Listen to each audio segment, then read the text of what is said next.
Як ви пам'ятаєте, ми говорили про те, що це буде фінальний вебінар з консультацій нашого колеги Мюллея, який буде проведений англійською мовою. Тому, з вашого дозволу, ми зараз перейдемо на англійську мову.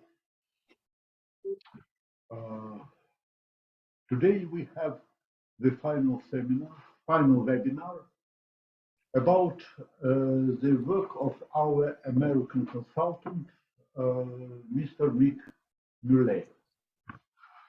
We have Mr. Mullay with us, and he's ready to present their materials, their results.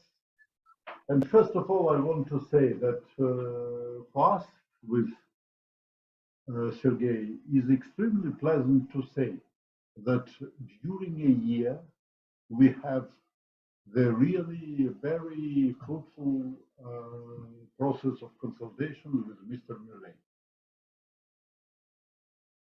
Personally, for me, Mr. Mullay is such as a linkage between America and Ukraine, and during maybe last 24 years, I have the relations with him in different situations, in different projects, in different places, and we have the really possibility to translate, to do the transfer of American experience to Ukrainian practice.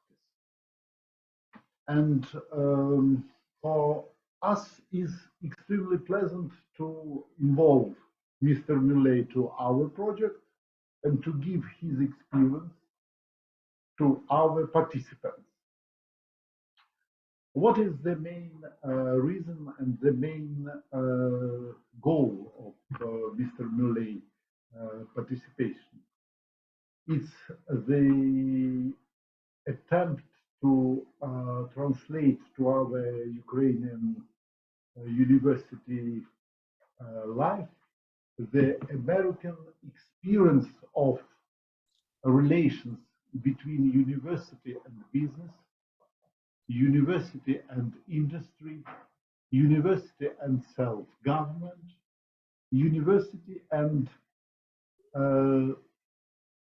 different agents which plays the role in our development. Mr. Mullay proposed to us this experience in very American style. He involved in their activity different Americans, Polish, Ukrainians, academics. He gives many American interesting materials. He involved some American associations, not only universities, but business associations, some people who works for American self-government and so on. And in general, he gives to all university which wants to have such information the great volume of additional information. And maybe the main result, this is the experience of preparation the new project. The materials which gives the knowledge how to prepare, how to find the good partner, how to involve the business to common activity. And today we have such final stage of our work and maybe summary of all what was done by Mr. Mullay during this period. And now I want to say, maybe Sergey wants to add something, and after that we give to Mr. Mullay possibility to present the materials, and after that some questions or some commentaries or some reflections of our colleagues. Please. Thank you, Taras Vladimirovich. Yes, I'm also very happy that we were able to work with McMullen during this past year. This was a great experience, and I was very happy to see that the participants were quite active despite all the disruptions, the power outages and the air alerts. Even our today's event was delayed by a week because of a nationwide air raid alert that happened last Friday. So, on behalf of all of the participants, I would like to thank Mick for all the hard work that he has been doing over the course of the past, about 5 or 6 months. And I think without any further delay, I would like to give the floor to Mick. And we are looking forward to your presentation, Mick, and then the discussion after that. Well, thank you very much for the kind words. I've enjoyed working together with Taras over the past years very much, and I've learned a great deal from him as well as his colleagues during this experience.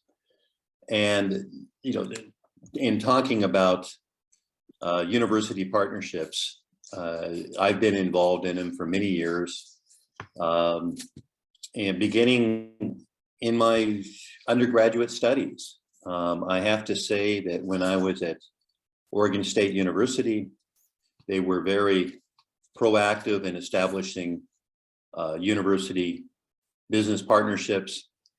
And I, as an undergraduate student, participated in the activities. And I have to say, I did not enjoy it. It was the first time that I had to work with other students and depend on their performance. They depended on me for my performance. And I was really used to, at that time, working by myself. And this forced me to work with others and depend on others. If I wanted to do all the work, I couldn't. There was just too much to do. And so I learned how to work with teams. I also learned that in cooperating with businesses, there was no specific right answer. There was recommendations based on experience and research, but the professor wasn't looking for a specific answer, and there wasn't a mathematical magical formula that got you to the right point. So I learned that you had to make decisions on the information you had and do your best based on research and experience. And then we also had to do presentations. Another thing, certainly when I was an undergraduate, I was very uncomfortable in making professional presentations to groups comprised of the business leaders, the faculty members, as well as fellow students. And then accompanying the presentation, we were tasked with creating professional consulting documents. So all of that, working with teams, working in a situation where there was no specific right answer, and making presentations and comprising consulting reports. Again, it was hard work. So as an undergraduate student, I didn't necessarily enjoy it, but here I am 50 years later, and I remember that experience to a great deal. I learned a lot. And during that process, the businesses got very comfortable with the university, and they appreciated the consultations. Initially, the university had to do a lot of promotion and activities and reaching out to alumni to get businesses to cooperate. But during my 4 years there at the university, I saw the transition to the point where the universities received more requests for student faculty consultations than the university had potential to provide those consultations. So they didn't have to go out and market it. They had to select the ones that they felt the students would be able to contribute to and learn more about. In addition, those activities were leveraged. The businesses hired many of the consultants. Many of the business leaders were guest speakers at different courses. Some of the factories that we worked with hosted business student tours. Some of the business leaders ended up setting on advisory boards to ensure that the courses were developing the knowledge and skills that they needed in their businesses, and they contributed finances as well as equipment and such. So the point is, I mean, it was just as a student, I didn't enjoy it, and it was a lot of hard work. But years later, I realized that it was one of the most valuable learning experiences I had. And the process helped the university establish holistic partnerships with a variety of businesses that were sustainable.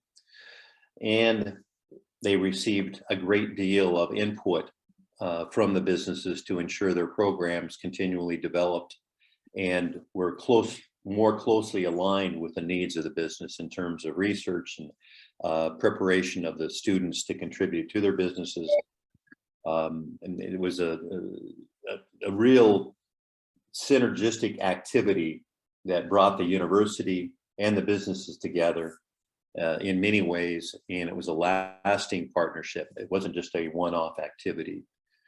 And years later, about 10 years later, when I got my master's degree, the same type of thing happened where we were consulting with area businesses like Hewlett-Packard, Nike, Boeing. And again, it was a wonderful experience, difficult as a student, but it's something that I really appreciated and valued in my education. And both of those universities did it in a way that built holistic, sustainable, mutually beneficial partnerships with those businesses. And it really helped develop their programs and their institution. And it enabled the institution to play a very key role not just in the business community, but in the community itself. So just starting off on a personal note, I participated as a student in those partnerships and really recognized the value of those. And years later, when I first came to Ukraine, I came in 1992 with a group of U.S. Peace Corps volunteers. We were all business volunteers, CPAs, MBAs, attorneys, and went to different institutions, businesses, and such. And I went down to Crimea. One reason my Ukrainian isn't very good is I studied Ukrainian very intensely for 4 months in Kiev, and then they sent me to Crimea to work, where in 1992, I was about the only person trying to speak Ukrainian at the time. So I shifted to Russian, and now being in Poland, I'm trying to learn better Ukrainian and Polish at the same time. But when I went down to Simferopol in Yalta, I was working with different universities, and I worked with the Simferopol branch of the Moscow School of Business and Management. And I worked with them in developing a partnership with the state TV and radio station. And what we did was, with faculty and student teams, we conducted surveys of businesses in the Simferopol and outside in other areas of Crimea, focusing on different topics, on gaining an understanding of the challenges that the businesses were encountering and the practices that they were using to overcome those challenges, whether it be marketing, getting inputs, selling their products, developing their personnel, getting financing, etc. And so it was a very good exercise for the students and faculty understanding local businesses. And then we tailored the results into a business program that was broadcast on the TV station. And we did half-hour episodes, and 15 minutes of it was the results of our research and interviews and taped interviews with the business leaders.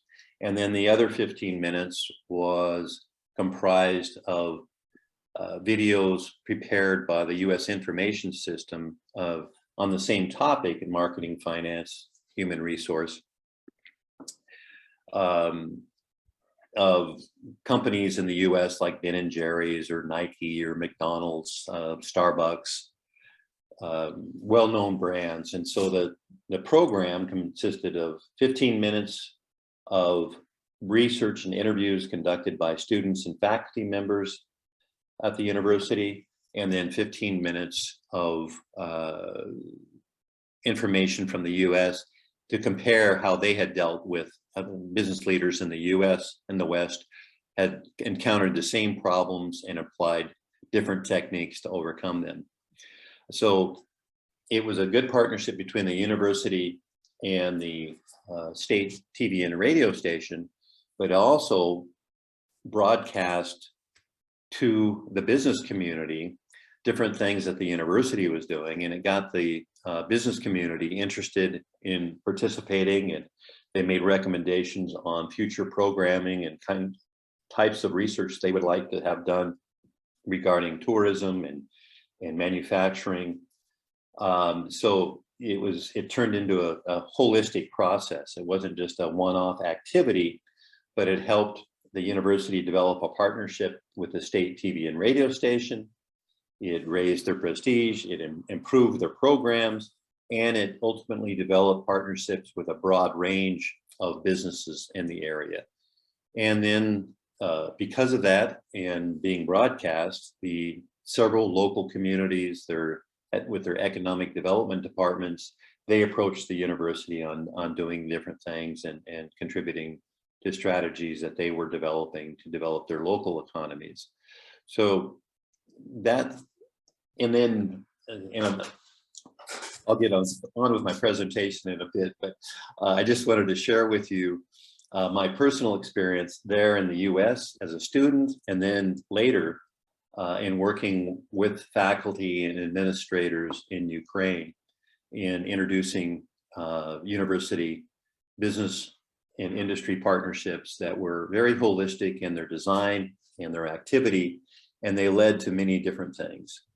And even though I stayed in Ukraine, I acted as a consultant for different projects funded by USAID and the World Bank to work out in Central Asia. So I worked in Kazakhstan, Kyrgyzstan, Tajikistan, Turkmenistan, and Uzbekistan, doing the same type of activities and enabling a variety of different universities to engage businesses effectively, as well as their local government, in identifying ways that the university could become more effective at contributing to local economic development planning and tailoring their programs so that they were more aligned with the needs of the businesses in the area.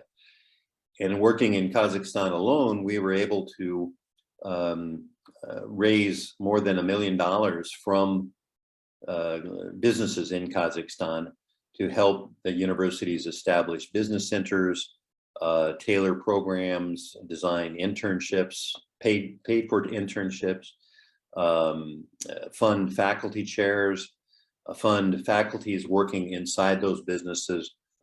And then the government of Kazakhstan got behind the program as well and did more to support those participating universities. So there was again, from students to working inside the university there in Simferopol, and then with a technical assistance programs out in Kazakhstan. And then when I came back to Ukraine, I worked with Taras and others with over 40 Ukrainian universities in improving business and management education. And we brought in faculty and administrators from the US as well as Poland, and then identified leading experts such as Taras and others in Ukraine. So this is how America was doing business and management education. This is how Poland adapted their programs and activities to be better aligned with businesses and the needs of local communities. And then we had people like Taras and Pavlo Sheremetyev and many others that were excellent Ukrainian leaders. And so we developed a consortium and worked throughout Ukraine, enabling universities to better engage businesses in their area and work more effectively with the local governments in tailoring their programs. We had offices in Donetsk, Dnipropetrovsk, Kharkiv, Odessa, Lviv, and Kiev. So in each one of those offices worked with 6 or 7 Ukrainian universities. And we engaged the business community in many ways, directly in individual businesses, but we also became very involved in the local business associations and the international business associations, such as the American Chamber of Commerce and the European Business Association. I actually sat on the board of the American Chamber of Commerce in Ukraine and helped them develop a committee that was comprised of business leaders and educational representatives of educational institutions, in working together to develop white papers that contained recommendations to the Ministry of Education as to what they needed from the ministry to allow the universities to grow and thrive and gain more independence in their efforts to work with businesses in the area. And then we were able to get a lot of businesses involved in specific universities that had focus areas on their industry, and they contributed finance, equipment, they participated in the advisory boards, they hosted events, and they made presentations at events within the universities. And again, they led to more holistic and sustainable partnerships. And so that's a bit more of my background, but I know that and expect that most, if not all of you, have worked with university industry partnerships or university partnerships with a local government, or participated in partnerships that were funded by international organizations, EU-based or USAID. So much of what I'm talking about, you've probably already done or experienced with your colleagues, but kind of like when we go to a doctor, a lot of times he'll tell us things that we already know. We should change our diet to lose some weight. We should get more exercise. We should take vitamins, quit smoking. We know all these things already, but sometimes having somebody else tell us about them and tell us about new things to eat, new diets to practice, new exercise regimes, it'll motivate us and provide some new ideas to do what we know what we should be doing. So that is a bit of my goal today is to share some things, my experiences, and hopefully introduce a few new ideas that you can use in developing programs within your institutions, developing partnerships that contribute to those programs.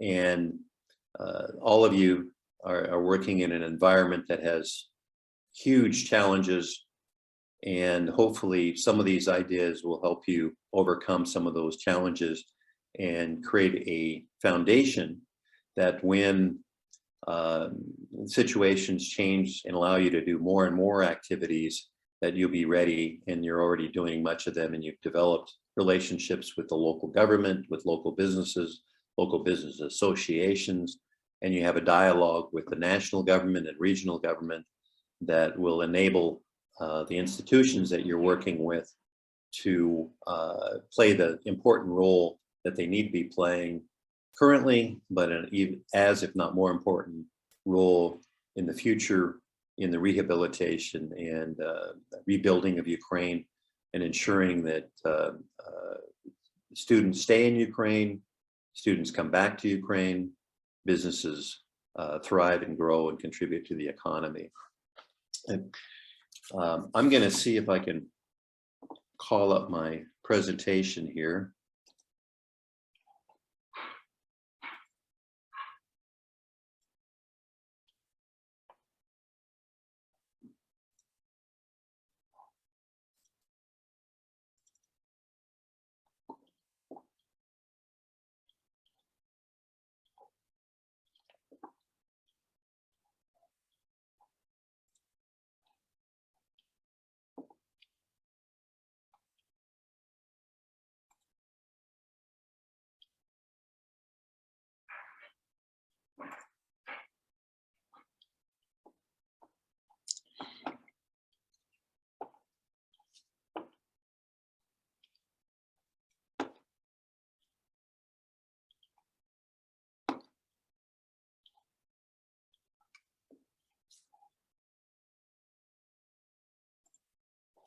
Okay. Well, as you know, the title of my discussion today is University Partnerships for Progress. And I truly believe that they are a tool that each university should be using in many types of activities to further achievement of their ultimate goal and their multiple objectives that they're trying to achieve for improving training for students, opportunities for faculty, while contributing to the development of the communities that they're in. And so today, what I'll be talking about, and I've already started talking about, an overview of partnerships, the key role that they should play in implementing the university strategies, and the way to do that. And again, I mentioned that I believe that most of you have partnerships or have had partnerships in the past, but we'll be looking at ways to evaluate them and identifying different strategies to improve them. We'll be talking about different types of partnerships, university industry partnerships, which many of you are involved in and have heard a great deal about, as well as community engagement, working with the local economic development departments in the cities that you're based in, as well as cities surrounding your area, and then also tapping into international programs, not just for funding, but cross-border opportunities, different ways to leverage activities that your faculty are conducting outside of Ukraine currently, as well as students that are abroad that hope to come back, and then develop different tools that you can use to turn these ideas into actionable plans. And then we'll be touching upon creating proposals and applications to tap into international funding and participate in international programs.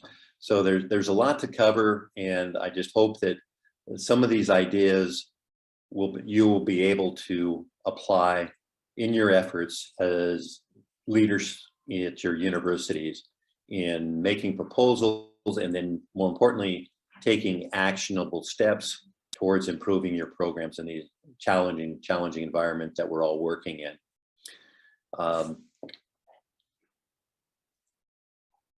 And again, that, it's debated whether or not to have a slide in this, but I just want to emphasize that I understand that everything we talk about today is you'll be trying to implement ideas in a very, very challenging environment.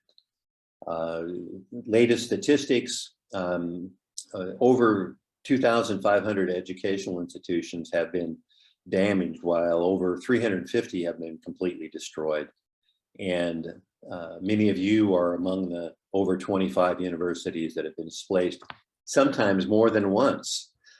So you get established in the community where you're trying to continue programs and introduce new ones and create a learning environment for your students and have to move again. So I understand the challenges that you're going through, and I think they'll continue for a while, but there are ways, actions that can be taken that will contribute to the success of your efforts to not just continue programs, but actually improve them in this challenging environment.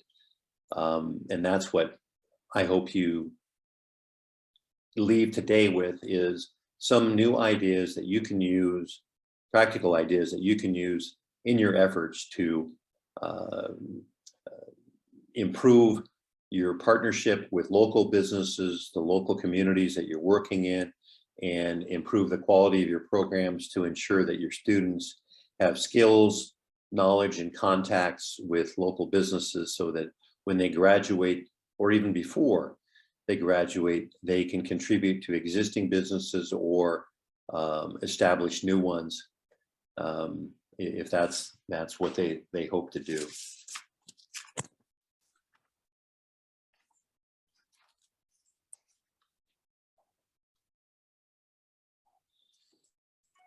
We've touched upon many of the different types of things that the university partnerships can help you achieve. Certainly, improving programs is one area. Actually having students out into the community, conducting research, sometimes in cooperation or in partnership with faculty members, they'll be learning a great deal of those about actual business, what needs to be done.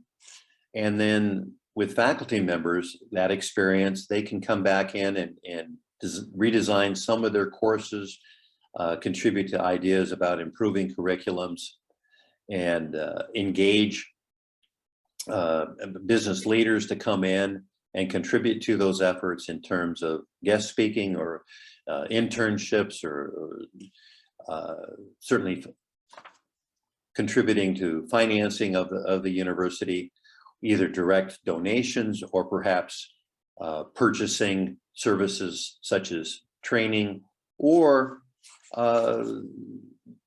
investing in research.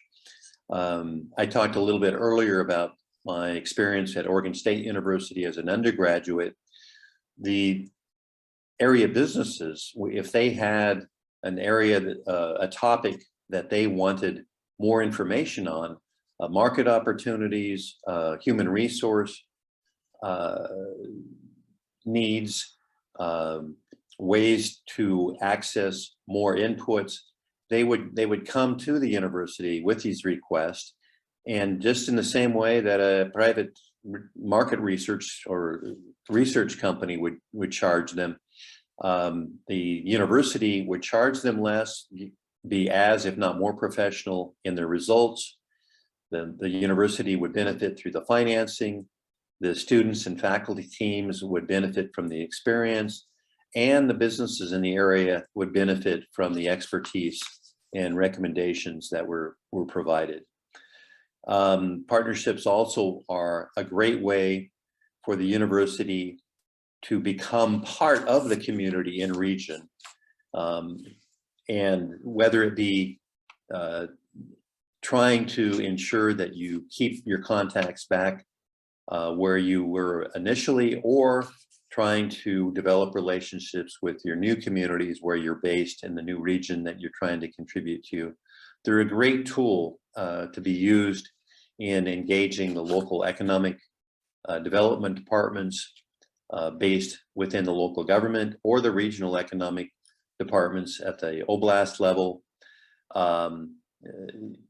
And as well, as I mentioned, my experience in working with business associations, it's a great way to come in and not just talk with the business associations, but provide some ideas on how you can make the business associations more effective. Work with them to conduct surveys, host events that they're trying to conduct, use your facilities where you are, roundtables, larger conferences if you have the resources and the facilities to do that. But you have the tools to market yourself to the economic development departments, engage individual businesses, business associations.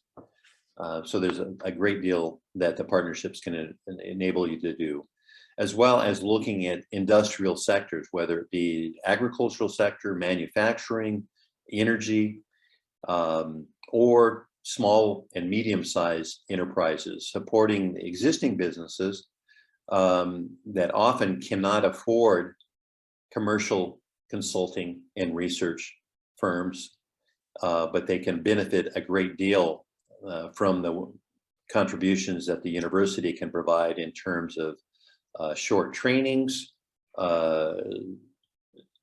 research being delivered by consulting teams comprised of students and faculty members, and creating opportunities for those students when they graduate, either within those existing businesses or providing them ideas for entrepreneurial efforts, identifying areas that are not being met in the local community by existing businesses, identifying ideas and new business opportunities that the students can start. And as well, and this is something that I participated the last 2 days in an event here in Warsaw, focused on rebuilding Ukraine.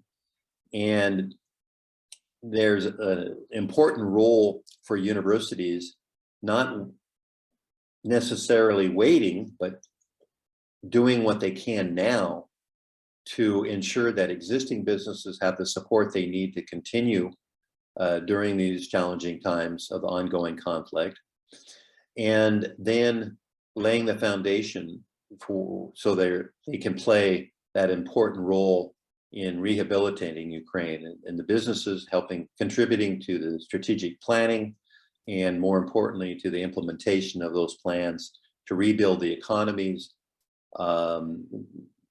provide earning opportunities for graduating students, and making sure that the economy is attractive to bring back the many Ukrainians that hope to come back to Ukraine and work and live in their country.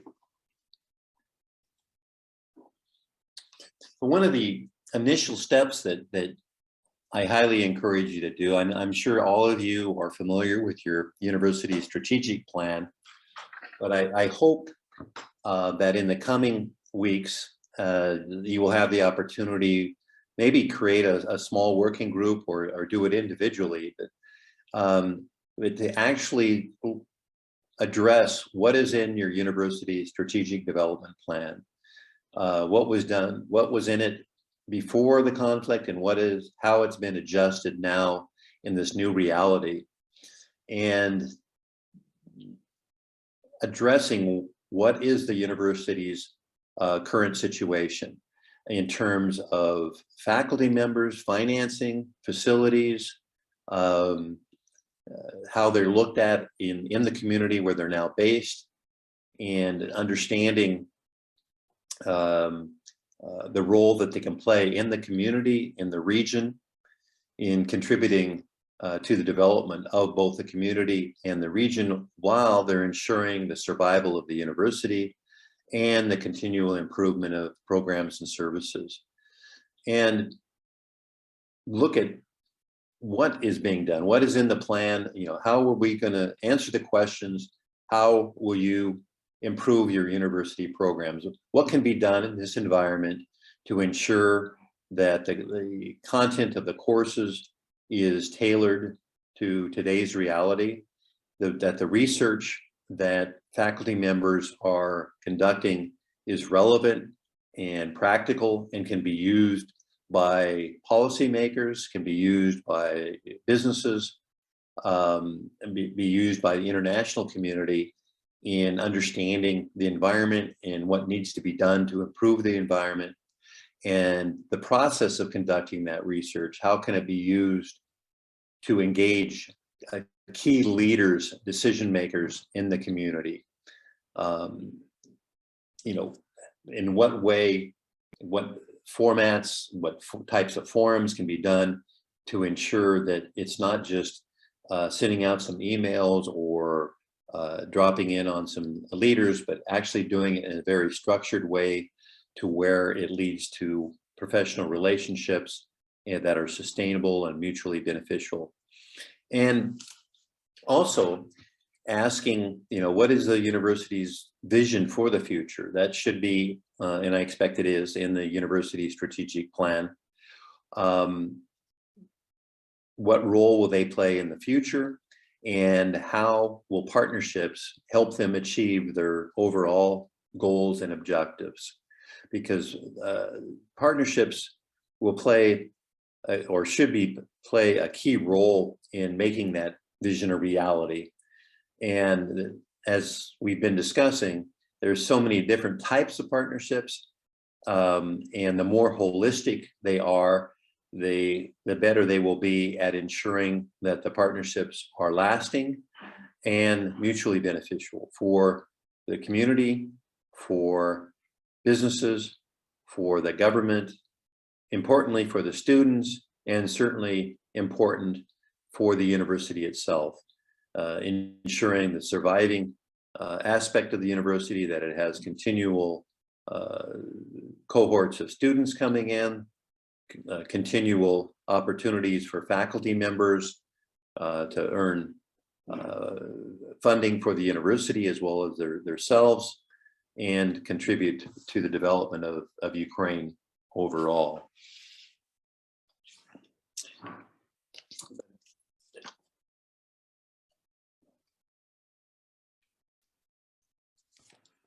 Also, I'm thinking one of our guest speakers early on in the program, Dr. Knell Knudsen, he was the dean at the Labovitz School of Business and Economics at the University of Minnesota. He talked a bit about the accreditation. I mean, I know that all of you deal with Ukraine's accreditation process, but he also was very encouraging for university leaders to look at other types of accreditation. AASB, with the association that focuses on business education, but there's a number of different independent accreditation programs that Ukrainian universities have been participating in that demonstrate the quality of their programs and allow them opportunities to interact with their colleagues from other countries and other regions, and bring back new ideas and new ways to improve their programs. But what Dr. Knudsen emphasized was that the more important than just gaining a certificate that indicated you had quality at your university, but working through the accreditation process often identified opportunities for improving university programs and aligning the services better to local area needs.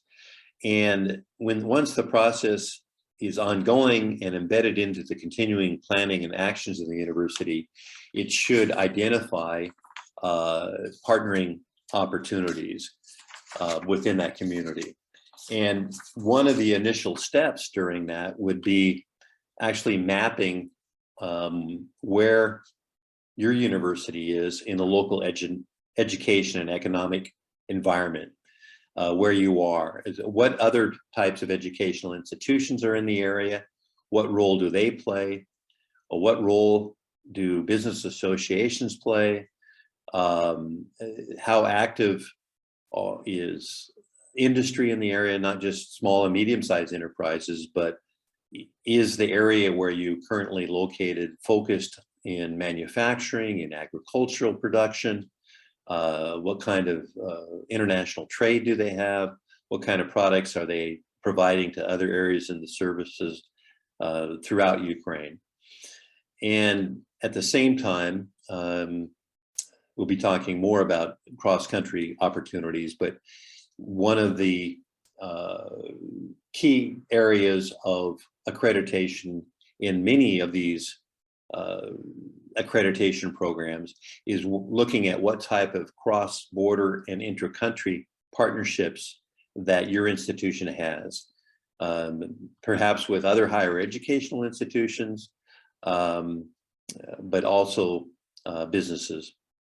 But looking at ways that those types of relationships can improve faculty teaching and research, enhance student learning, as well as create financing opportunities.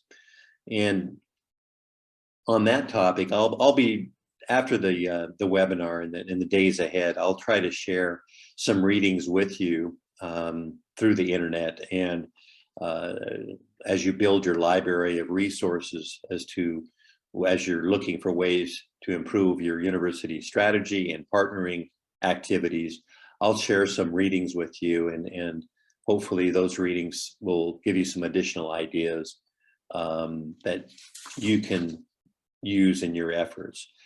But I hope that when you look at your university strategic plan, you're able to identify some ways that it can be improved, and what role partnerships will play in improving those programs, and that will lead to sustainable activities of your institution. And once you've really looked and analyzed at the strategy and identified some areas perhaps that it can be improved by partnering, highly encourage you to assess the existing university partnerships that you do have.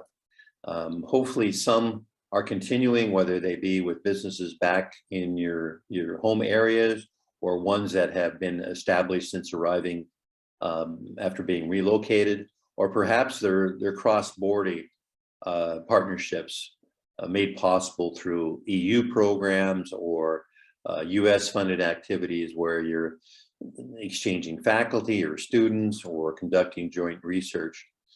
But the initial step in developing a good partnership strategy would be looking at what you've done in the past and looking at what you're doing currently. And hopefully being able to answer these three very important questions is: what kind of partnering strategy does your current university use? I visited out in about, I guess, 2 years ago, I visited Mariupol, Melitopol, Kherson, in other areas, visiting with universities, visiting with business associations and local government. And I was impressed by the cooperation that was underway.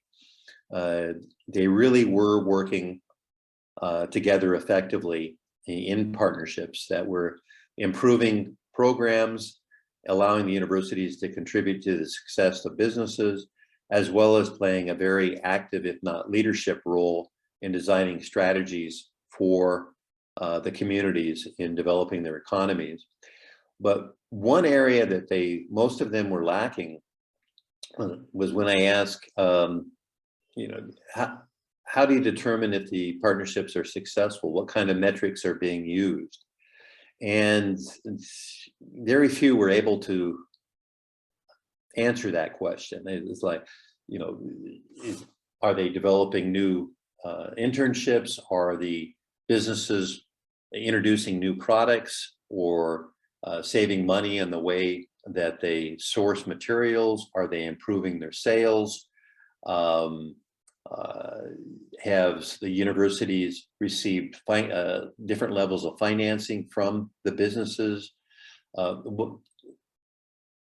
What kind of metrics were being used to say, okay, this partnership is really mutual beneficial, and what can be done to improve it? Or, maybe this partnership was taking too much university resources.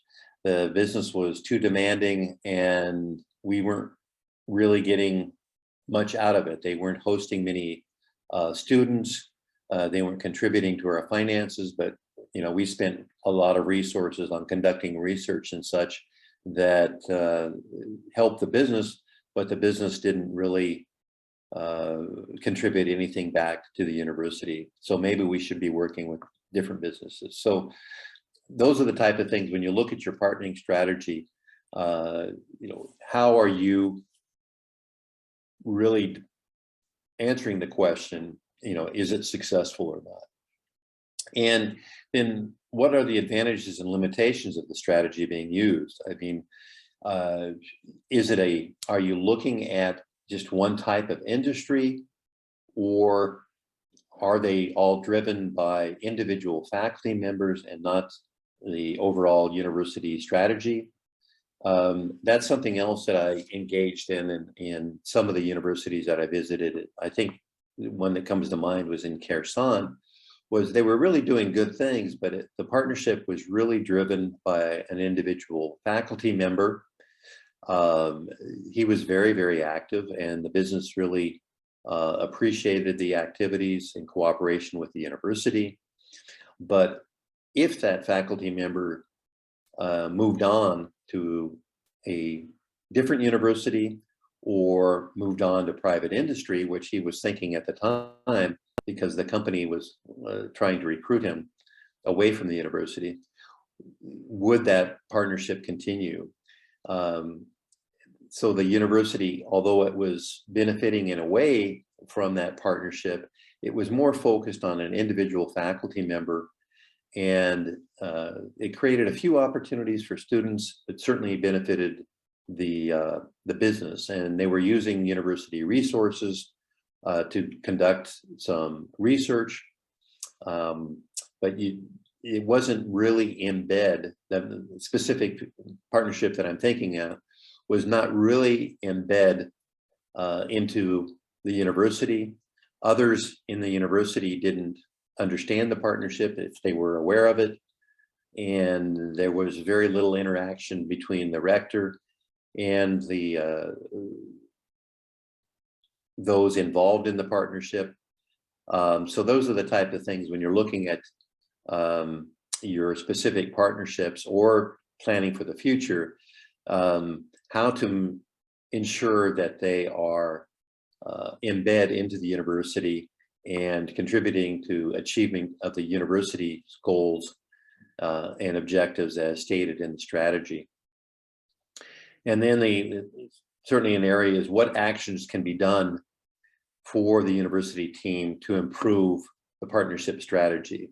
After looking at what's been done in the past and what is ongoing today in terms of your strategy, is what actions can be done, what recommendations can take place within the university, as well as interacting with businesses or the local government or cross-border partners, or whatever type of partnership that you're looking at, is coming up with ideas and actions that can be taken to improve the existing partnerships or develop new ones to ensure that they're contributing to the programs of the university, improving the learning experience, contributing to faculty development.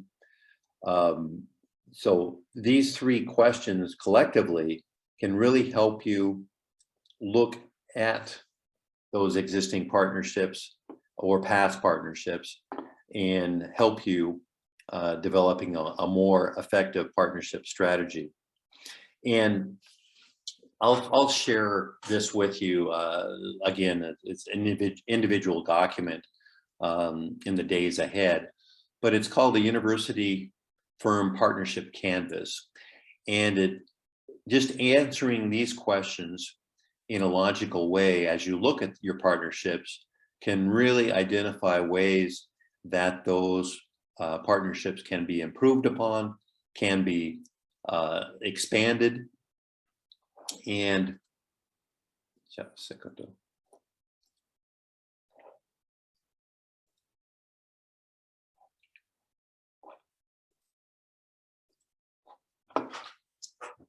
but it's an excellent tool. It's called a Canvas, and some of you may have looked at this before in assisting businesses in your area answer some key questions about the business and what can be done to improve it. But this reflects adaptation to that approach, to looking at your partnership approach and individual partnerships. And I usually suggest starting at the goal. So what specific development goals drive your university partnerships? Why are you doing the partnerships? Is the primary role of the partnership to improve your program, to ensure that students are learning the skills and knowledge that they need to contribute to existing businesses? Are they done in a way to improve faculty teaching? If not, why not? Community partnerships provide great opportunities for faculty members to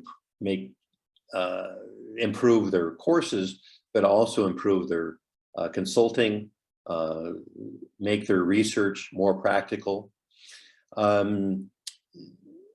Or are your partnerships focused on the commercialization of innovation? Many Ukrainian universities are doing a wonderful work in helping innovators commercialize their ideas. Some not so great. Ukrainian universities, Ukrainian students have demonstrated over the last decade that they're great at innovation. They've come at great ideas, and some of those ideas have been commercialized very, very effectively, whereas others have not. And again, this recent trip that I took a few years ago out in Eastern Ukraine I met with some offices of commercialization, and I met with some key leaders of those offices, and there were several that were doing great things, and some ideas and computer applications have been monetized, and working with, had set up individual departments that had helped researchers and students commercialize their ideas, while as others were taking still more of what I would call a Soviet approach, is that the faculty members and students were doing research that they felt interested in, and came up with some excellent recommendations and ideas, but they had very little interaction with businesses during that process. And even though they may have had good ideas, that the cost of implementing those ideas were too great for businesses to really use. The businesses had already invested in agricultural equipment. That agricultural equipment, they had knowledge on how to use it. There was a network of service centers, so if the equipment was broken down, they had the parts and expertise to fix that equipment and make sure that it was maintained properly so that they continue to use it. Perhaps the new piece of equipment that the university had developed would improve the agricultural production a bit, but the cost to convert over to that new innovation was too great, and the risk too great, that there was no network of service providers, there was no mechanism to ensure that if they did purchase a new piece of equipment, that they would be able to use it.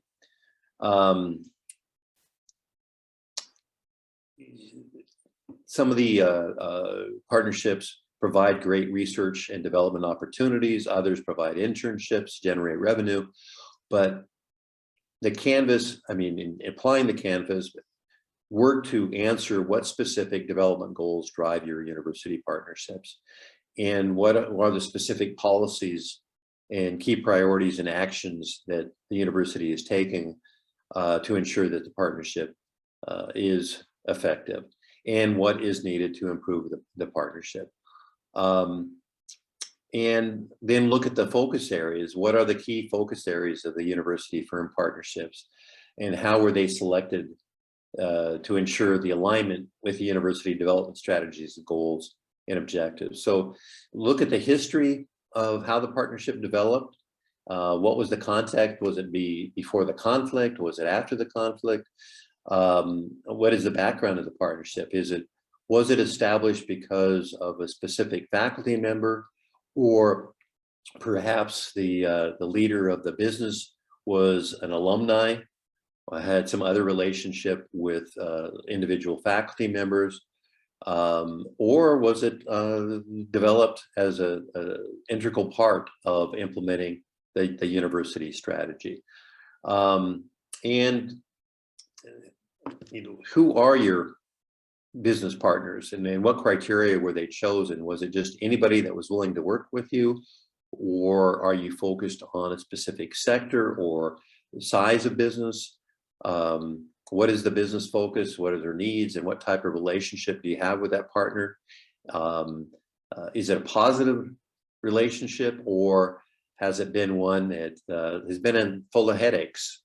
Has it been one that is just incredibly challenging to maintain, or is it one that the faculty members, university administrators, and students really enjoy, and it is continually expanding, and you expect it to grow and sustain? And the formats, we'll talk more about some different types of formats, but what type of the university firm collaboration format did you select to use, and what level of engagement is used in the partnerships? And we'll talk later about many different types of partnerships. It's much more than just hosting interns and research, but there's a number of different ways, and the more ways that those partnerships, more formats and approaches that the partnership uses, the more sustainable that partnership will be, and the more benefits that the university will receive from the partnership, as well as more benefits will be transferred to local communities and businesses that you're in. And then look at who's involved in the partnership. What people, what kind of processes are used, what is the structure, what is the university support of the partnership, who is ensuring that it's implemented effectively and achieving the goals and objectives, what kind of communication is done between participants of the partnership, the business and the university, how is the career office involved, is there the Office of Innovation and Support, what kind of engagement, if there is any, with a local government or regional government or even national government, and what are the costs of the partnership? Is the university spending more money than they gain from the effort in terms of financial donations or value of the participation of the business? So really looking at how is that partnership structured and managed, and being able to answer these type of questions. And then I touched upon this in my travels. I just didn't see it very often. And when you're looking at your experience, it'd be very interesting to understand what kind of metrics have been used in the past, if any, to measure the success of the partnership. What types of outcomes were you looking about, and how were you measuring those outcomes? What were keys to the success or perhaps failure? What caused the partnership to fail? And in looking at past partnerships, what lessons can be learned and applied in the future activities, either to improve the existing partnerships or ensure that new partnerships avoid the failings of past efforts. So again, going through this firm partnership canvas and answering those types of questions, gathering the data, answering requires will really help you understand why your past partnerships were successful or not, and will help you in planning future. It's a simple tool, but I think you will really find that application of the tool will improve your university partnership strategy, and more importantly, help improve the sustainability and effectiveness of existing partnerships and partnerships that you can establish in the future. And again, I'll send this out to you so that you can use it in your future efforts. And what I'd like to do is right now, let's take about a 5-minute break. I'll allow you to get some coffee and do some other things, and then I'll come back and I'll continue to look at the different types of partnerships and the different activities that can be done with university industry partnerships, community engagements, and international cooperation. But let's take about a 5-minute break, and I'll get right back to you.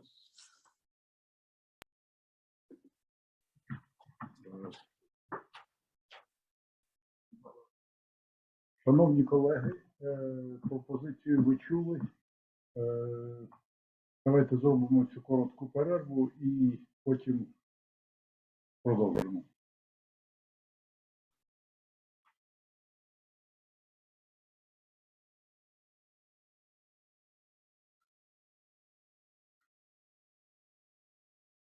Що, закінчив, чи що?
Okay, I hope people got a chance to get a glass of water or a cup of coffee.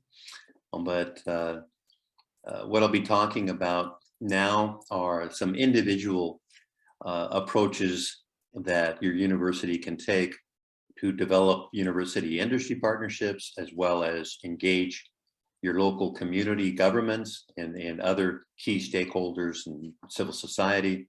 And then we'll be looking at international cooperation opportunities and different actions that you can take to develop those opportunities. That could result in opportunities for students, faculty members, as well as getting some financing for the university. That's very needed in this environment. When you're looking at university industry partnerships, again, as I highlighted, is that the partnerships should be aligned with the university strategy in forwarding the goals and objectives of the university.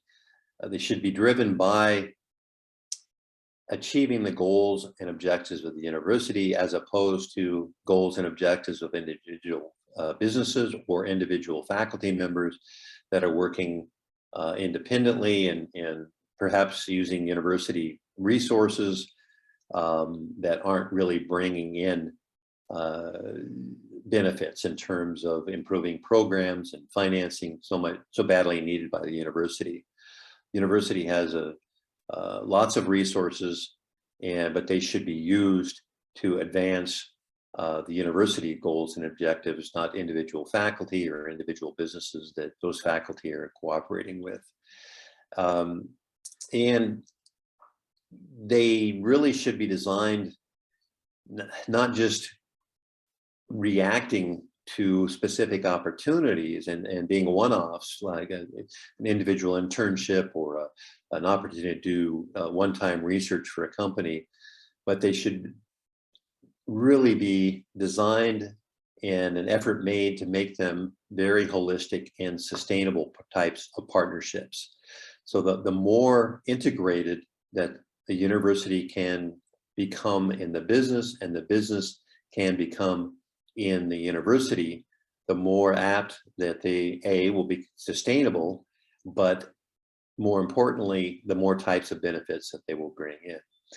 And what I touched upon in examples when I was talking about my experience at Oregon State University is that initially businesses were engaged in just hosting faculty, student consulting teams.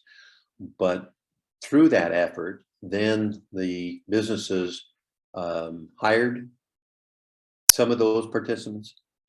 They contributed financing and equipment to the university. They came in and made guest lectures. They hosted visitations by student teams. They participated in advisory boards. And they became almost part of the university. In hiring the university students, the graduates, those graduates worked into the future to ensure that the business continued to cooperate with the university and do different activities that the university was involved in. It really became a team effort. And the collaboration formats that contribute to achieving goals, if it is just to improve the programs, what kind of collaboration will ensure that that happens, and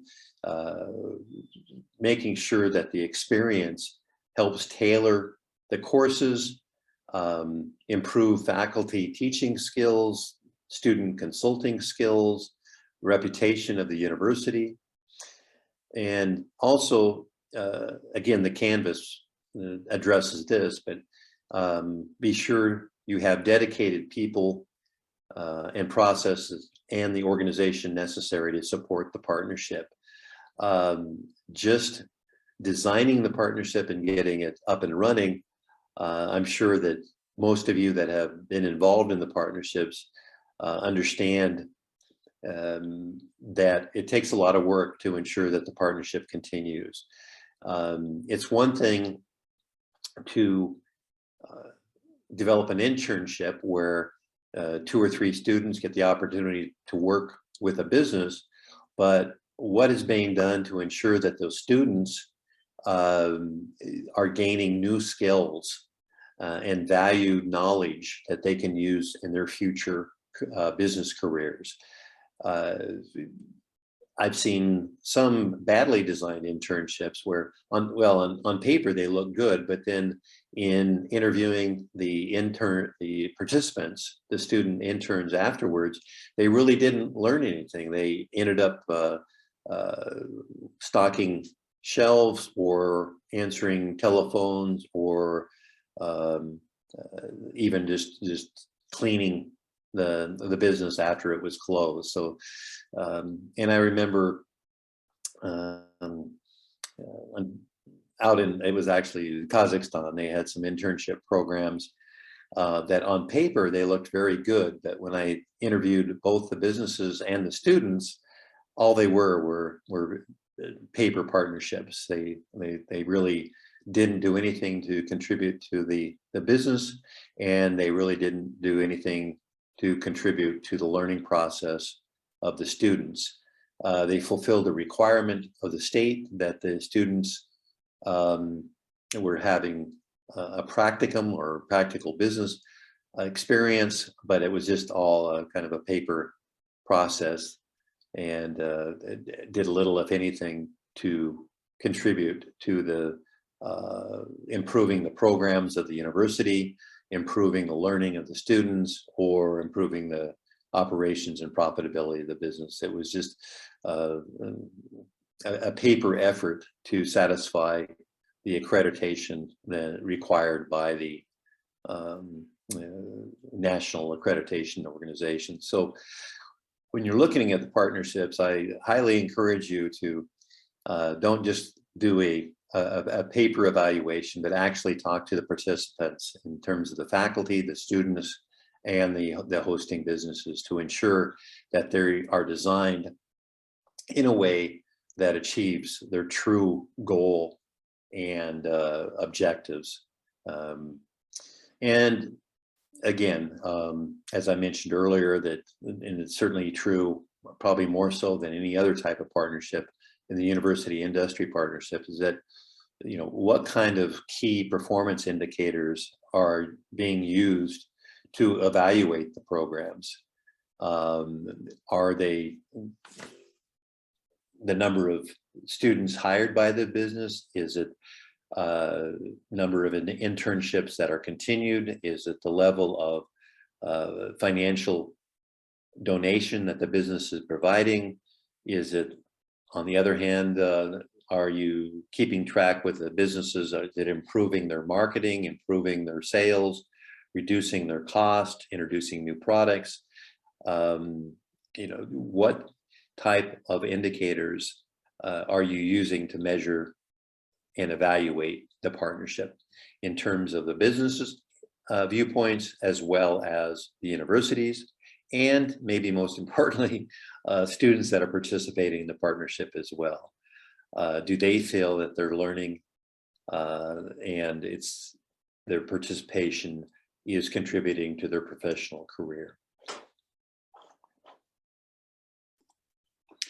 And again, I'll send out a spreadsheet of these type of activities, but this is just, I wanted to illustrate that partnerships go far, far beyond internships, and different types of education and research partnerships, certainly with talent development, whether it be through the internships, where the internships are designed to really develop specific skills. Are there training activities that the business are conducting to ensure that the interns perform their role, or is it something that the university does in preparation of the internship? If it's related to science and engineering, what kind of activities are being conducted within the partnership to advance new innovations in science and in engineering, and changing the way that the hosting industry is involved in. Talent exchange. Many partnerships actually are designed where faculty members are embedded in businesses, and the business leaders come and give guests or play a role in the university, so that they go back. The university really benefits from having practical business leadership experience being shared with faculty members and students within the university, and the business improves or benefits by having faculty members with deep insights and experience contributing to their activities, whether it be the way they manage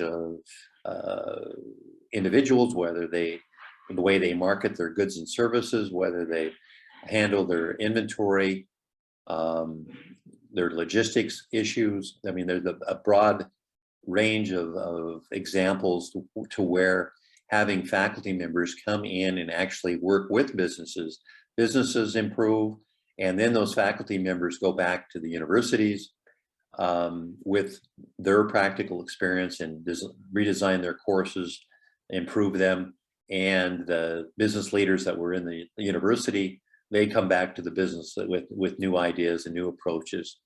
And it also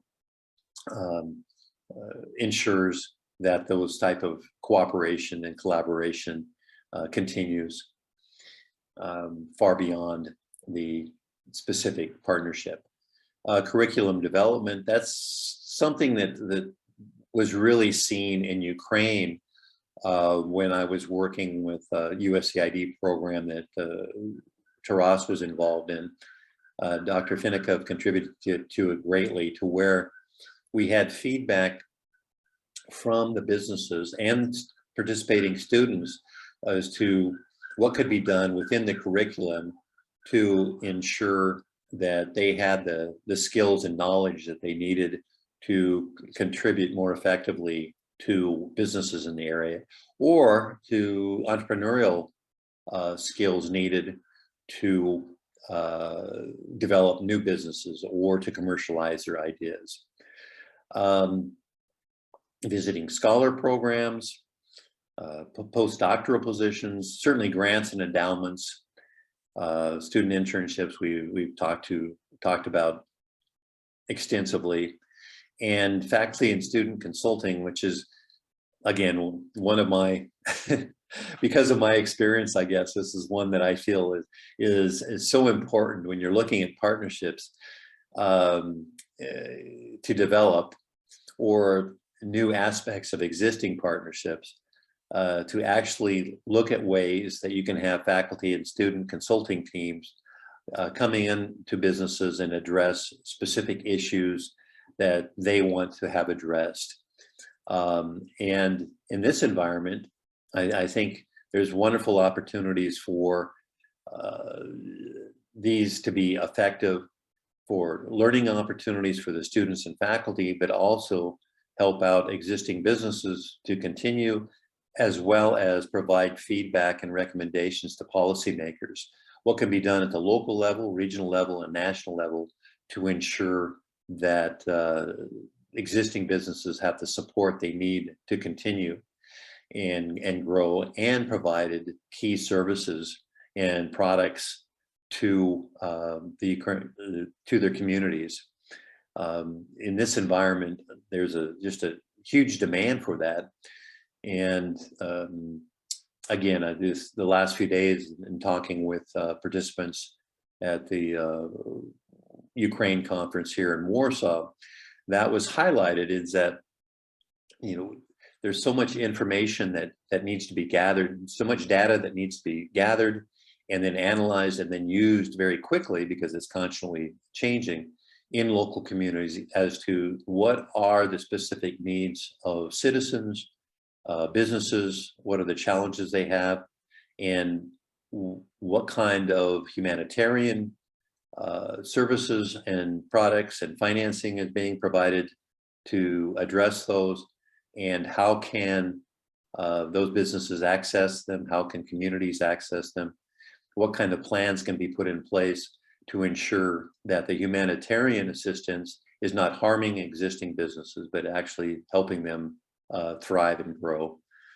And there's a huge role for that can be played in faculty and student consulting partnerships. So I highly encourage you to explore that area in this current environment and answering what can be done. What role can the university play in assessing the needs of the community, assessing the resources currently available to meet those needs, and then working with businesses and the community leaders in developing action plans to access those resources. And again, I mentioned the American Chamber of Commerce there in Ukraine being very active, but highly encourage you to look at other local associations in your community, as well as these international professional business associations, in evaluating what types of partnerships that you want to undertake. Student chapters of business and professional associations. I'm still involved in alumni associations of my undergraduate and graduate degree programs, to where not just financing, but I provide occasional papers and inputs into activities that they're doing. So by them reaching out to me, they keep in contact with me and use me as a resource to ensure that their programs are up to date and they have ideas of what is needed in international development.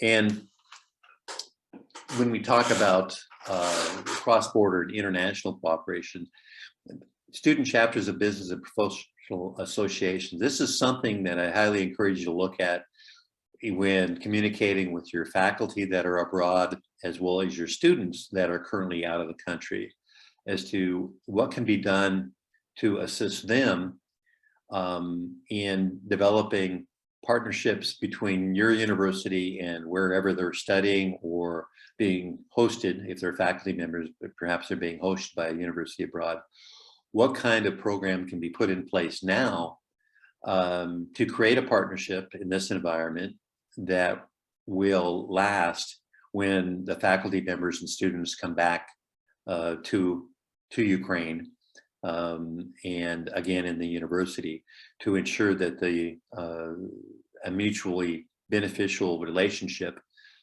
can continue to enhance that hosting community, that hosting university, and the Ukrainian university.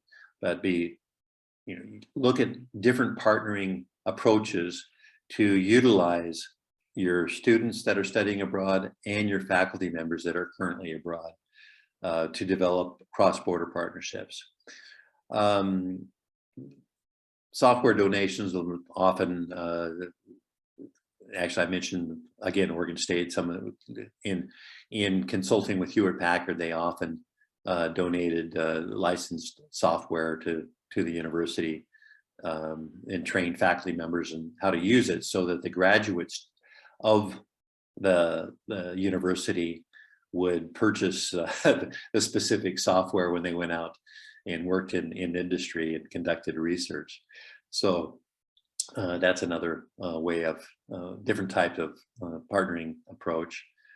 Graduate committees. I mentioned having leaders of industry set on advisory committees to help curriculum, but they also are very good at helping identify areas of research that really needs to be done in the region, and what kind of practical research that the university can do that will contribute to economic development and specific business development.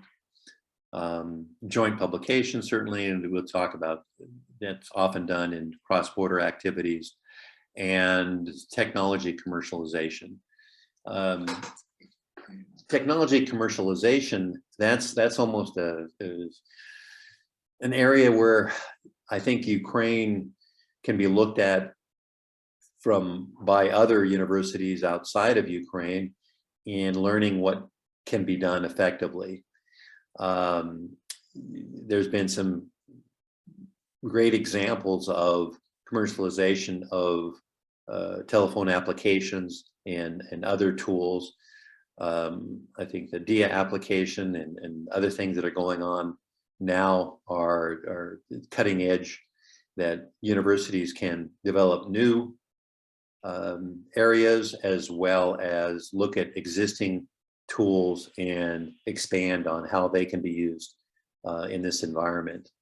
I think the DIA application, the more that universities look at that, and if they can help the local businesses, citizens, and communities to use the information and gather data that is put into the applications, it's a great opportunity to develop different types of partnerships. And then in looking at, how to work with your local government, some of your universities, and I'm aware of other Ukrainian universities that are very good at helping communities with their strategic planning and implementing those plans.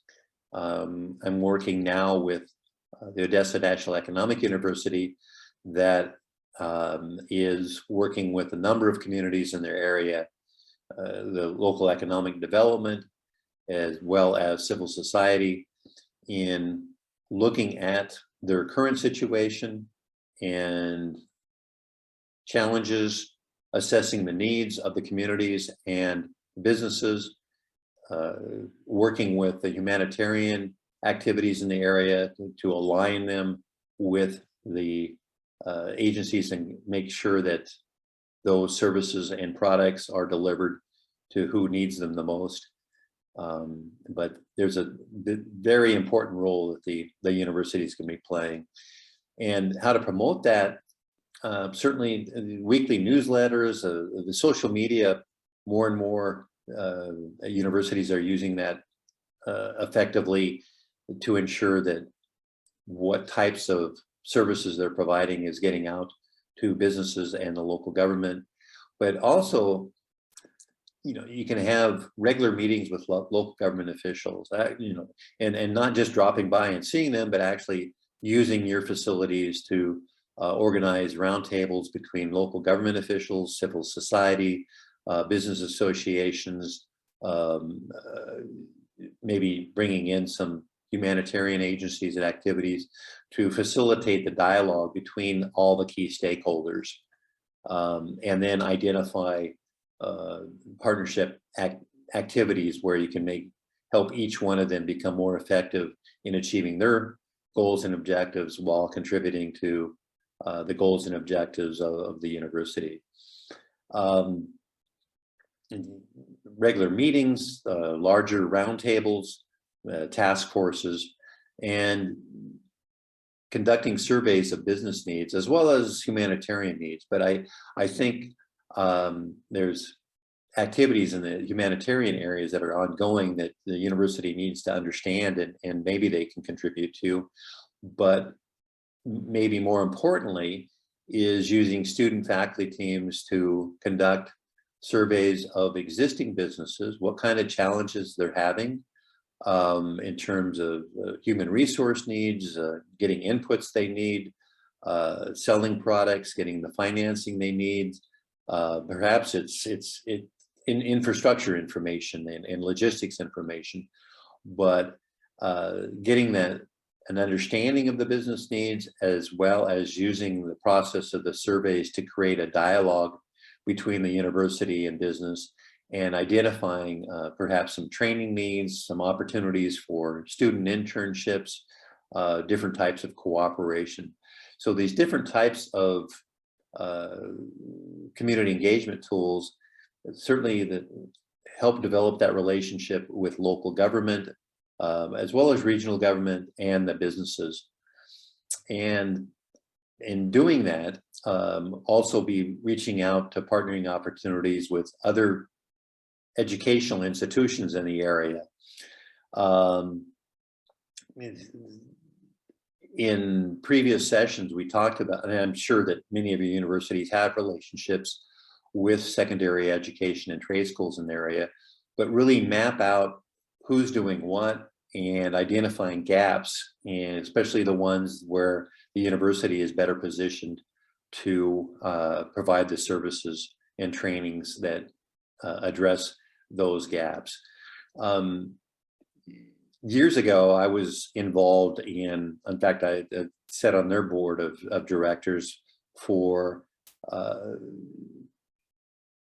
Junior Achievement Ukraine that provided great tools and educational processes at the secondary education level. So it was helping middle schools develop business skills needed so that the students could either go out into the workforce or better prepare them to go on to the university level.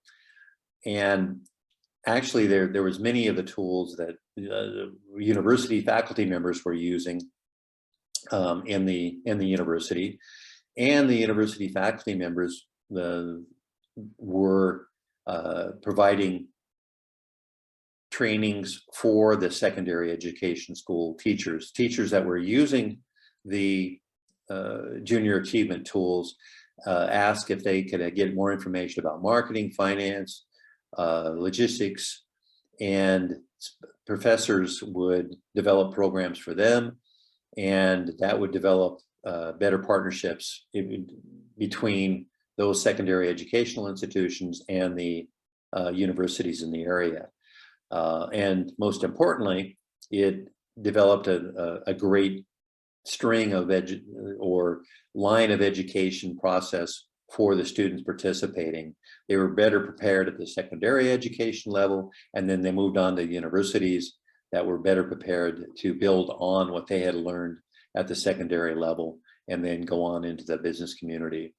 So I know that many of you have relationships with secondary education to cultivate relationships that lead to cohorts, to students coming to university, but there's some great partnering opportunities that can help improve the type of education they're getting at the secondary levels, as well as that process improve the university level courses and trainings. And highly encourage you, I mentioned this several times before, but the local economic development planning departments at the community level, they're having huge demands, huge turnover of individuals, and it's just going to get more and more greater demand and more challenging. And it heightens the need for university support to provide them the training, consulting, and research that's going to be needed. That's needed now, but it's going to be needed even more so when all the rehabilitation and rebuilding of infrastructure and businesses and other activities that will be going on in the future. They're going to be overwhelmed, the local economic development departments. And what they really need is active partnerships with the universities that will be able to, through their faculty, through their students, be able to conduct the research, conduct the training, help them with their strategic planning and action planning that needs to be done to effectively use all the resources, mobilize the resources, help rebuild infrastructure, help rebuild businesses, and ensure that the economy develops in a way that provide economic opportunities for Ukrainians here and be attractive enough that it brings back the many Ukrainians that are hoping to come back. And certainly tailored training and research. I mean, when working with I recently worked with the Dobre program and meeting with the economic development planning departments and then reaching out to businesses. One thing that was highlighted was there was some universities were doing a good job, others could do a better job at responding to the needs of area businesses and tailoring their training opportunities. So doing very specific trainings, for practical trainings for the businesses, things that they needed to understand on how to better budget, how to work with human resources, how to plan their logistics so that they had the level of inventories that was needed to continue manufacturing or conduct sales, but didn't have so much inventory that it was a strain on their finance and warehousing, more types of those activities. Public space making projects, that's another area where universities could get more involved in, and that's another area that I could distribute additional information on. But there'll be a growing need for this, to where what can be done in the communities to create areas where businesses can be established and thrive, new community areas. But some keys to community and regional partnering is focus on transformational interventions rather than transactional one-off discrete projects. So every time that a partnering opportunity exists, when approaching it, look at ways that it can become more holistic and not single focused, so that if you're looking at one type of research in response to whether it become from a business or the local economic development department, what else can be done to expand that type of activity, so that it's not just doing specific research, but perhaps it's providing an intern within the local economic development department, or perhaps it's basing a faculty member within the department on a part-time basis. Perhaps it's designed to, there's opportunities to ensure that there's regular roundtables hosted by the universities, that key members of the local economic development department are interacting with leaders of businesses or leaders of business associations. So what kind of much broader activities can be embedded into the partnership to make it more transformational? And that will certainly contribute to the sustainability of the partnerships.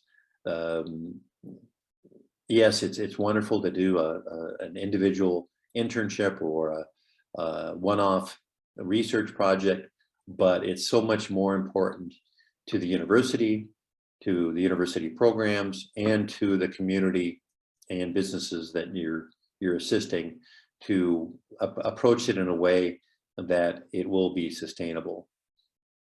And the university has a key role, that it can become a uniter of the public sector, as well as communicate with international assistance agencies, the private sector, and other educational institutions in the area. So it's so critical that when you're approaching your partnership strategy, you look at a way that the university can be positioned to be a key player in uniting all the sectors and activities,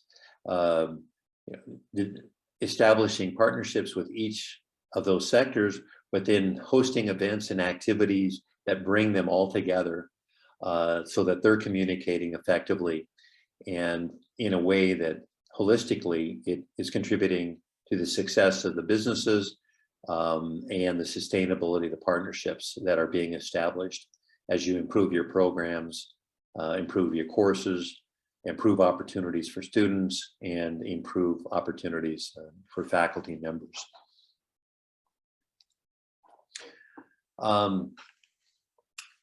And as Taras mentioned earlier in the introduction, we worked together in many different programs and activities that were sponsored by foreign partners and foreign donors. Certainly inside Ukraine, the United States Agency for International Development has been very active in supporting economic development, but also in programs that focused on assisting universities improve their programs and services. The US State Department has ongoing programs, as does the European Union and the United Kingdom, and there's many others, and Canada and others that are, even in this environment, are sponsoring programs and activities that the university should be aware of and should be including in their strategy as they look to access financing, improve their programs and services, and become more active in developing the new communities that they're based in. And again, we've looked at many of these different avenues for partnerships, for students, faculty, and research opportunities. But when you're looking at partnerships, what can be done to improve the student experience? What can be done to improve faculty skills and knowledge, as well as create opportunities for them to conduct research, to improve their skills, and perhaps generate some income and create research opportunities within Ukraine, as well as cross-border opportunities with other faculty members abroad, to where they can do deep research that's needed by Ukrainian policymakers, Ukrainian businesses. There's international funding and opportunities ongoing now for cross-border university partnerships and twinning. There's ongoing competitions, and there's ongoing projects in Ukraine. And these are all provide opportunities for financing. Well, not all for financing, but many provide opportunities for financing, but many provide great opportunities for student learning, faculty learning, and the type of partnerships that will last for a long time as Ukraine works to rebuild its economy and its institutions.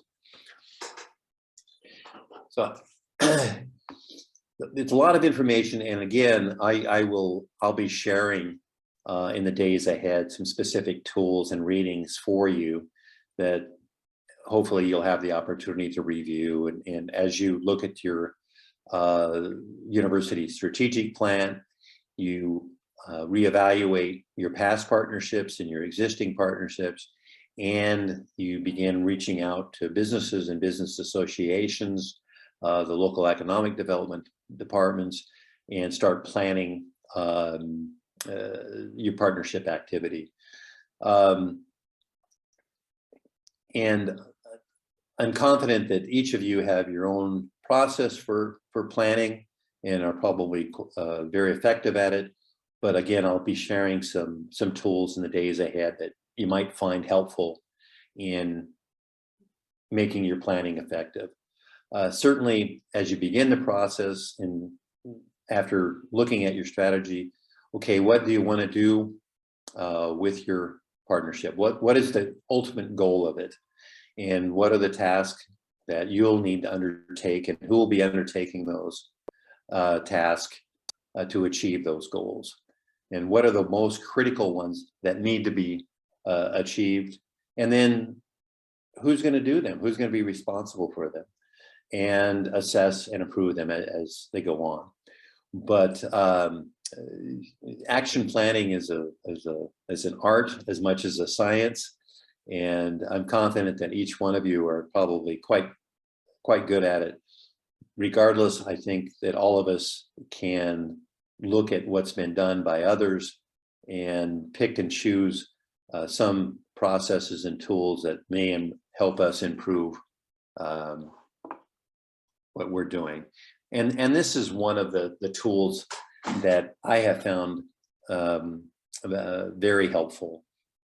It's a one-page project manager, and it's one way to, it's kind of helps develop a quick look at all the major tasks that need to be done, when they're going to be done, who is responsible for doing them, the target dates, where, you know, how's money being spent, when it's reporting, and what kind of activities.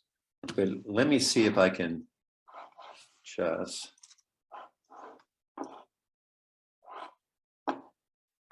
What I'll try to do is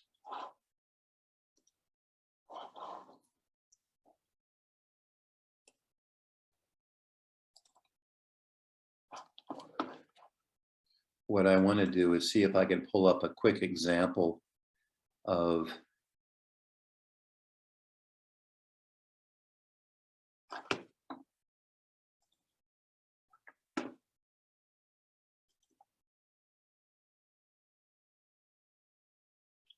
but this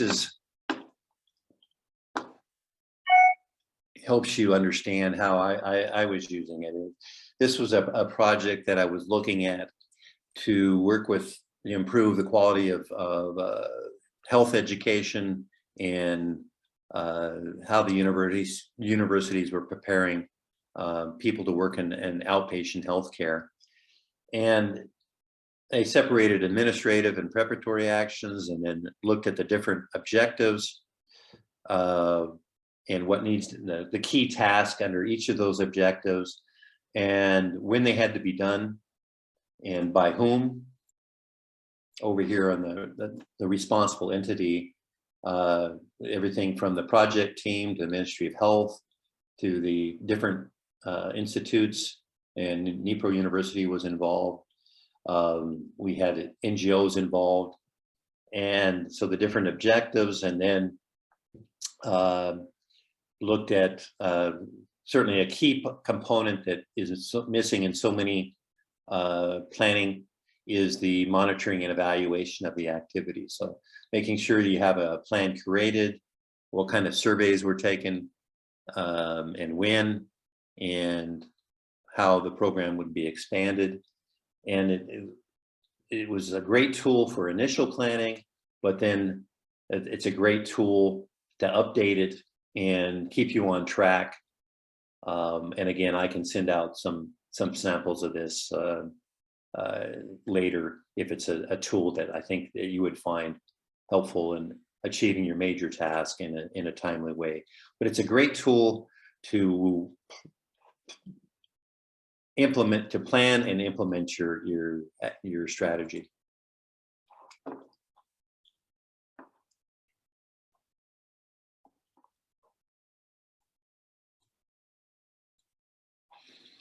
And then, of course, there's different tools available that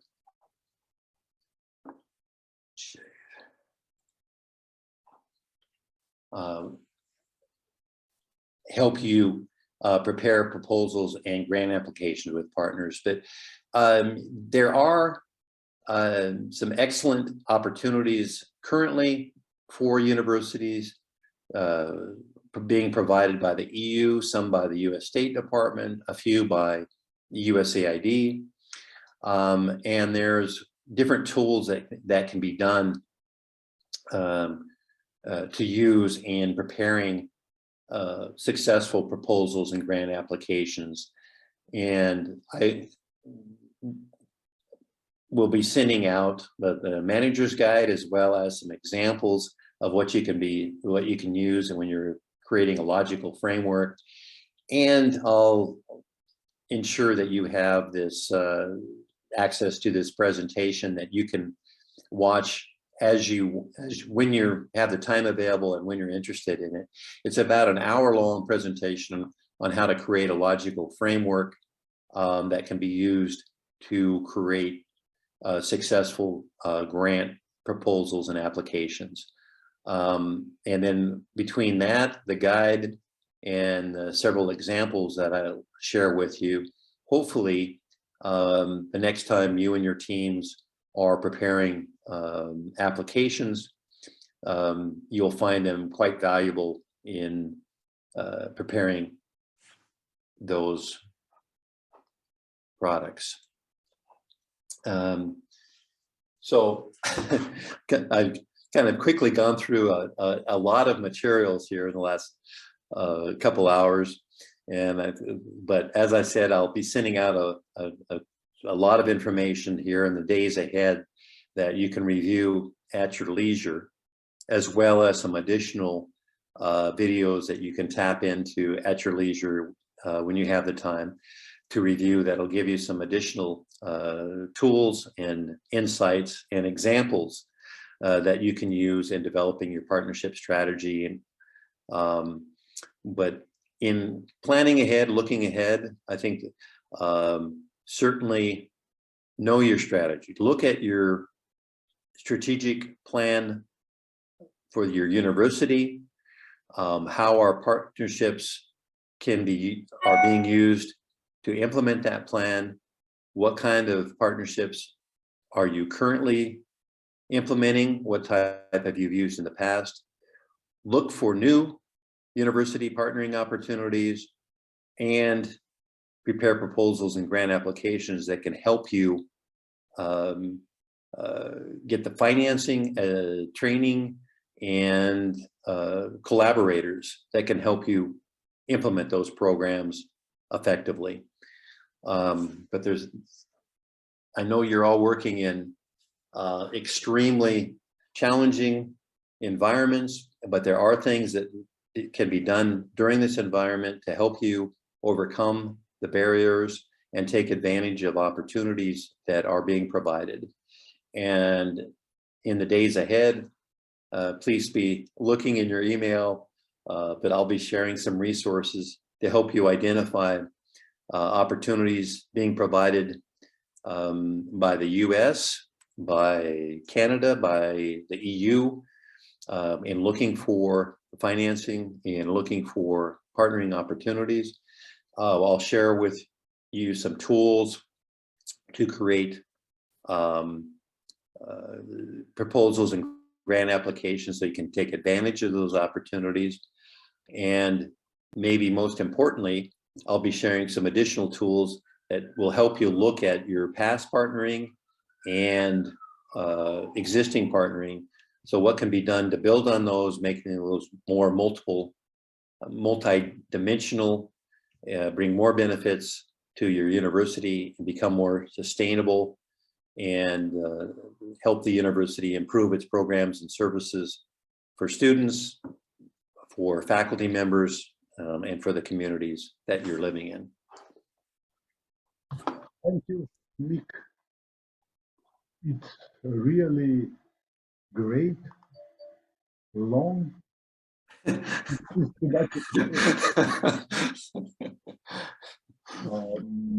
want to say the words of gratitude because it's really good, such general introduction of all your results. I want to propose maybe some questions or some commentaries to your colleagues, to our members of the universities. Please, who wants to give this information or to give some additional elements through orally or through chat, please. Can I? Hello. Thank you so much, Professor Mick. Such important information for us, and I liked the motto you used: you never get a yes if you never ask. And I would like to thank you for the very practical tips which will help us to get more successful applications. And now I understand that, you shared very useful tools for us. And now I can see that we should systematize everything we are having now so that we could go forth successfully. So thank you for that. Well, I think what you touched upon is very important. Is a systematic way of looking at your current strategy, what you've done in the past and are currently, and what can be done to improve it and take opportunities for partnering in the future that are sustainable, holistic, and bring benefits to the university, to students, the faculty members, and the communities that you're working in. Thank you. Please, who wants to maybe add something? But I will, as I mentioned, you might want to set up a mixed spam folder. So the different things that I'm sending you, you can put on your computer and look at them at your leisure. There'll be reading materials, some guides, but importantly, there'll be several videos that will highly encourage you to watch. One of them is some case studies of universities in the US that have developed partnerships and the type of tools they used to ensure that they were holistic. But they're very good, and highly encourage you to look at those as well. Please, who wants to say something maybe additionally? Because we have now 2 hours of our work. I see many words of gratitude.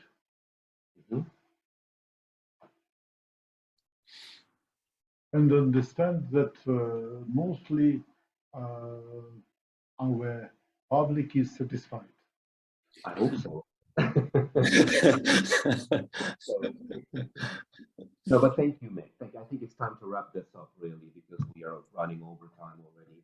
Thank you very much for this really most informative presentation, and for all of your hard work and effort that you have put into both the consultancy module and this particular presentation. We really appreciate it. Thank you very much. And I think I'm speaking on behalf of all the participants of our webinar. I really thank you for the opportunity, and I learned a great deal in this process and exchanging with the students, learned a lot from them, and that's one reason I really enjoy working with Ukrainian institutions and Ukrainian leaders, is that I often come away learning a great deal from the experience, and I'm looking forward to continued opportunities to work together, especially in the months ahead. And I'm confident that we'll have opportunities to meet in person. And I hope that individuals, when they're passing through Warsaw, will reach out to see if I'm here. And I promise that when I am in Ukraine, I will reach out, and hopefully we'll have opportunities to interact in person. Yeah, definitely. We're looking forward to that, all of us. Absolutely. Mick, if you could put together a package to be distributed among the participants, that would be fantastic, really. I mean, whatever you deem appropriate to circulate, from this event. I mean, your presentation, that's a given, that's an obvious one. But also, the videos, and I remember you shared also, I think it was a video or something 2 weeks ago or 3 weeks ago, some sort of I think it was a webinar actually that was done at a university. Yes. That you had access to, that you were allowed to watch, basically. So we can, whatever you think is important to for participants, that would be great, because I will circulate that then like tomorrow or early next week. So I'll do that. And the webinar I mentioned, this was there's a tech transfer institute that does an excellent job, and I watched the webinar, and it was I asked them. I mean, it was a fee-based. That was the one I remember. But they said, I wrote them a note, and I was hoping that they would give me permission to share it, and expecting maybe in 2 or 3 weeks I get a response. And the CEO wrote me the next day after mentioning Ukraine. He said, by all means, anything that you need that we can do, please share it with your participants. And so I'll do that. I understand that we practically realize our agenda. Yes. And maybe some words of Sergey about our next activity. Yeah. I'll just switch to Ukrainian, Mick. Добре. Добре, yeah, and you can follow. I think you can follow Ukrainian, so you understand some of it. Колеги, наступного разу ми плануємо заслухати інформацію по впровадженню проєктів, підтриманих малими грантами. А насправді на початку минулого року, тобто попереднього, 2022-го, як ви знаєте, у нас там були насправді було дві ітерації програми малих грантів, так, два раунди. Перший відбувся на початку року, другий вже восени. Ми розпочнемо з тих грантів, які ми профінансували, з тих проєктів фактично, які ми профінансували у першій половині минулого року. І запросимо до слова, власне, виконавців проєктів. Тобто я буду найближчими днями контактувати з тими, кого ми запросимо виступити за 2 тижні. І далі будемо, у нас там 14 проєктів, тобто доволі великий шмат роботи. Будемо слухати. Порційно. Так, порційно, безумовно. Так. Так, не обтяжуючи особливо. Так, і вас, і нас. І будемо цим займатися впродовж наступних кількох місяців, насправді, тому що там 14 проєктів, які відбулися у першій половині минулого року, і 7 проєктів плюс, які відбуваються наразі, от зараз тривають. Тому це в загальній кількості 21 проєкт, тобто, в принципі, доволі багато інформації. Ось такі плани на найближче майбутнє. Тобто розпочнемо це, ми сподіваємося, якщо знову нам нічого не завадить, то за 2 тижні, також у п'ятницю. Інформацію про це обов'язково розішлемо. Добре, будемо закінчувати, не хочемо вас затримувати. Дуже дякуємо вам, що ви сьогодні долучилися, доєдналися. Мирного всім гарного дня і спокійних вихідних. Дуже дякуємо вам за участь. Thank you so much. Have a nice day and nice weekend. Bye. Thank you, you too. Thank you. Bye-bye. Всього найкращого. До побачення. До побачення. До побачення. І слава Україні. Героям слава.